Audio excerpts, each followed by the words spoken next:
Kamrup district बे जितु जोंनि एस.ट मसानिसिम जोबोद साबायखर बावहरो मानो होनबा बिथांमोना बे इनिशिएटिभखौ लानानै जोंनि आर्टिस्टफोरखौहाय जोबोद मोनसे थुलुंगा होनाय बायदि मोनदों आङो मानो होनबा जों गासिबो मिथिखायो आर्टिस्टफोराहाय थांनाय 2020 निफ्रायनो लकडाउननिफ्राय जोबोद मोनसे माने इनसिकिउर मोनसे फिल जानानै दंमोन नाथाय दायो बे लकडाउननि कर'ना भाइरासनि जितु दा सिटुएशनजों लोगोसे लोब्बा लाखिनानै जोङो माबोरैहाय जोङो बे जोंनि बड' सावथुन मुलुगखौहाय माबायदि दावबायलांगोन बेखौहाय जों गासिबो ज' जानानैहाय जों दा सावरायगासिनो दङ जाहाथे गोदोसोनानै थाया जोंनि सावथुन मुलुगा बेफोरबायदि लकडाउन सिटुएशनावबो जोङो जाहाथे थुलुंगा होलायनानै जों जाहाथे आवगायलांनो हायो आरो जों बेखौनो दा सावरायगासिनो दङ आरो दिनैनि बे जितु इनिशिएटिभ लादों दिनैनि हाबाफारिया बे मोनसे जोबोद जोंखौ नारखोनाय मोनसे थुलुंगा होनाय होननानै आं सानदों आरो आं जोबोद गोजोननाय मोनदों आरो बे जितु हाबाफारिखौ दिनै लानायनि थाखाय दस्रा जों लकडाउननि सिगाङावथ' जोबोद लैहोरै जोङो सिनेमा दिहुनोमोन 20टा 25टा बा एखमबा 30टासो मुभि ओंखारोमोन जोंना बोसोरावहाय आरो रायजोफोराबो जोंखौ जोबोद हेफाजाब होयोमोन जाहाथे मार्केटिंआवबो आरो लैहोरै गामि ओनसोलनिबाबो बा टाउन ओनसोलनिबाबो जोबोद नायनो फैयोमोन आरो जोंबो जोबोद गोजोननाय मोनदोंमोन बेफोरखौ जोंखौ सापर्ट होनायनि थाखाय आरो रायजो राजाफ्राबो जोंनिसिम जोबोद दाबो अननाय जासिहरो थेवबाबो दा लकडाउननि सिटुएशनावहाय जितु जों सिनेमा दिहुननो हायाखै मार्केटिंनि सेक्टराव जितु मास गेदारिंआ एलाउ गैया बेनि थाखायनो माने जोबोद मोनसे इनसिकिउर फिल जायो थेवबाबो जोङो माखासे प्रसिडिउरखौ फल' खालामनानैबाबो जोङो फिउचारावहाय आरोबाव सिनेमा शुटिं खालामनायनि आरोबाव थांखि लादों जोङो प्लेनिं खालामगासिनो दङ थांखि माने आं दायो मोनसे आंनि एजुकेसनाव एसे आं फकास खालामगासिनो दङ दस्रा खामानियाव एसे बिजि जानानै दं आङो बेनि थाखायनो दा मानि आङो खामानिखौ लाथ'नो हायाखै प्रजेक्ट नाथाय प्रजेक्टआ फैगासिनो दङ आरो आं बेखौ एसे पेन्डिंआव दोनथ'दों मानो होनबा नैबे बोसोर बारनायनि उनावनो आङो बेक टु बेक आं खामानियाव नांफिनगोन आरो गोजोननाय फोरमायदों बिथांमोना आंजों सिगां रायज्लायदों बे हाबाफारिखौ लानायनि सिगांनो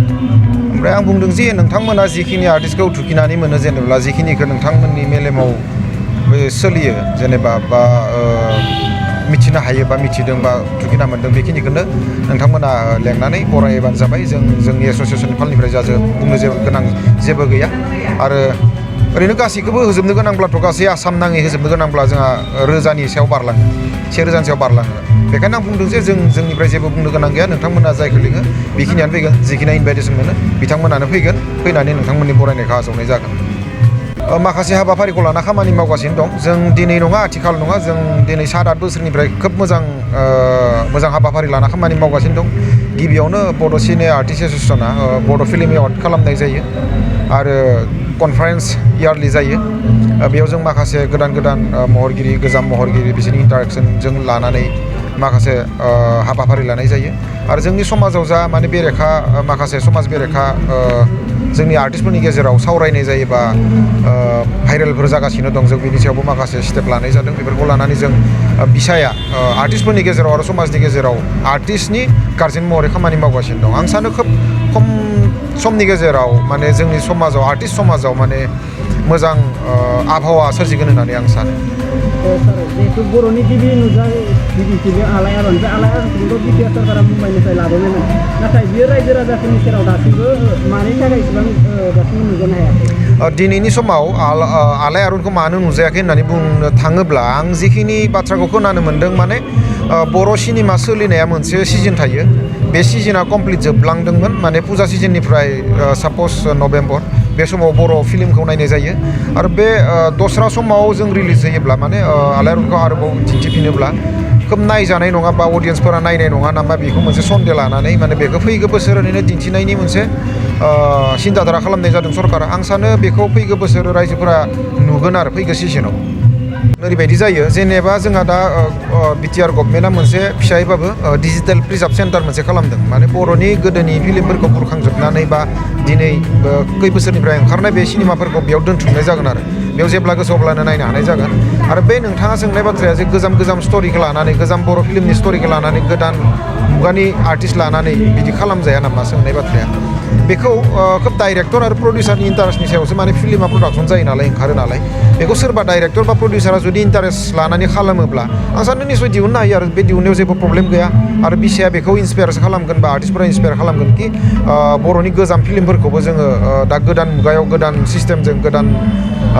स्टाइलजों जों आरोबाव खेबसे खालामफिननो हायो नामा बेखौ जों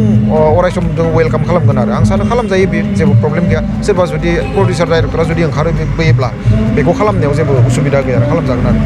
माने उत्तर कामरुप जिल्ला एस.ट मर्चानि जि माने भारतीय जनता पार्टी माने बिजेपिनि जों उत्तर कामरुप जि एस.ट मर्चा जोङो बे एस.ट मर्चानि जि अर्गेनाइजाव जों दिनै अल आसाम बड' सिने आर्टिस्ट वेलकाम सेरेमनिखौ जों खुंनो आखायाव लादों जाहोना बेनो जे जोंनि माने जि बर' माहारिनि जिमानखिनि हारिमुनि माने सोद्रोमा दं बा हारिमुनि एक्टर एक्ट्रिस दं बा गासै माने सिंगार्सफोर दं बा केमेरामेन दं बा माने लिरिक्स दं बिथांमोनखौ जों खौसेयै रङियाव बेबायदि खेबसेबो जाफेराखैमोन जों सानबाय जे उत्तर कामरुप जिल्ला एस.ट मर्चानिफ्राय जों बे हाबाफारिखौ खेबसे खुंनो हानि जाहाथे गासैबो एक्टर एक्ट्रिसानो जा सिंगार्सआनो जा डिरेक्टर्सआनो जा गासैखौबो जों खेबसे जाहाथे गासैबो गावजों गाव माने सिनायलायो बा लोगो मोनलायो बेनिखायनो जोङो दिनै बे माने अल बड' सिने आर्टिस्ट वेलकाम सेरेमनिखौ जोङो खुंनाय जादों आरो जों महरगिरि बुङोब्ला दा जोंनियाव दङ लिपिकाया दं जेरैबायदि जोंनिया जेनेके मेन्डेला बा बिथां फैलामु बा जोंनिया लकेल दङ कमल एक्टरमु गासैबो बिथांमोना फैदों आरो लोगोसे जोंथ' माने सायख'नानै जों दिनै लिंनाय जायाखै जों गासैखौबो जों जेरैबायदि बिसा दं बिसानि जेनेबा बिथांमोना कमिटि दं बे कमिटिखौ जों गासैनोबो फोरमायहरना जों खिन्थाहरदो जों डिस्ट्रिक्ट नोंथांमोननि आफादगिरि बा नेहाथारिया जेसेबां नोंथांमोननि माने डिस्ट्रिक्टआव माने फावखुंग्रि दं बा माने मेथाइ खनगिरिफोर दं गासैखौबो नोंथांमोना जाहाथे मेसेज होनानै बे माने रङियाव फैनो थाखाय आङो बिथांमोनखौबो खावलायहरनो माने खिन्थाहरदो जादों आरो नोंथांमोननि बेफोरबायदि लानाय मेन थांखिया गाहाय थांखिया गाहाय थांखिया बेहाय जेबो गैया गाहाय थांखिया जाबाय जे जों हारिमुखौ जोंनि बर' हारिमुखौ माने खेबसे गासैखौबो आं दहायनो बुंबाय जाहाथे ज' मोखां नुलायो उनाव जोंहा भितराव जेबो थांखि गैया जोंनिया माने मा जोंनि आर्टिस्टफोरा जोंनि जिथु महरगिरि बा मेथाइ खनगिरि बा फावखुंग्रिमोन गासैबो खेबसे ज' जिरायनो हायो रङियायाव माने उत्तर कामरुप जिल्लायाव बेखौनो आं माने बेनोल' जेबो जोंहा भितराव जेबो थांखि गैया राजखान्थि हान्जा बुङोब्ला राजखान्थि मानो होनबा जोङो बे रङियाव उत्तर कामरुप जिल्ला एस.ट मर्चाया दैदेनदों नालाय बे दैदेननायखाय जोंनि माने लकेल एम.एल.ए फोर फैगोन बा जोङो बिथां बिटिआरनि माने चिफ प्रमद बर' सार बिथांखौ जोङो माने खावलायनाय जादों बिथाङाबो माने फैगोन होनना जोंनो खिन्थाहरदों जुदि फैयोब्ला नोंथांमोना हयथ' नुगोन बा जोङो फैबा जों लोगो मोनगोन आरो बेबायदि आरो खोथादों फारियाव जोंनिया बेनो जे माने जोंनि जि माने जोंना जा बरायनाय जे जों बिथांमोननो मान माने बावगोन मोनसे जाहाथे जोंनिफ्राय माने बिथांमोना जे उत्तर कामरुप जिल्लाया जे मोनसे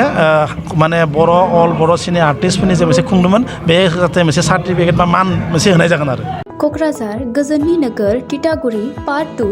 opposite NRL petrol पाम्पआव Rishi Kumar मोसाहारिनि फ्ल'रिस्ट nursery बे नार्सारियाव बायदि रोखोमनि समायना बिबारफोरखौ फालांगि महरै खम बेसेनावनो नोंथांमोनहा मोननो हायो ऋषि कुमार मोसाहारिनि फ्ल'रिस्ट नार्सारियाव गासैबो रोखोमनि बिबार गायनायाव गोनांथि जानाय आगजुखौ गोरलैयैनो मोननो हायो बेसेन लायाबालासिनो न'सिम दैथायहरनायनिबो खाबु दङ लोगोसे फरायसा आरो लाइमोनफोरखौबो बेवहाय सोलोंथाइ होनाय जायो गोबां मिथिनो थाखाय कन्टेक्ट खालामनो हागोन नैबे नम्बराव 6003099192 ऋषि कुमार मोसाहारिनि फ्ल'रिस्ट नार्सारियाव एक्टिभिटिस बायदियै produce and sell all kinds of horticultural planting materials and gardening design. Impart training to all students and educated unemployment youths, home delivery and door-to-door service free. Again, contact number 6003909192.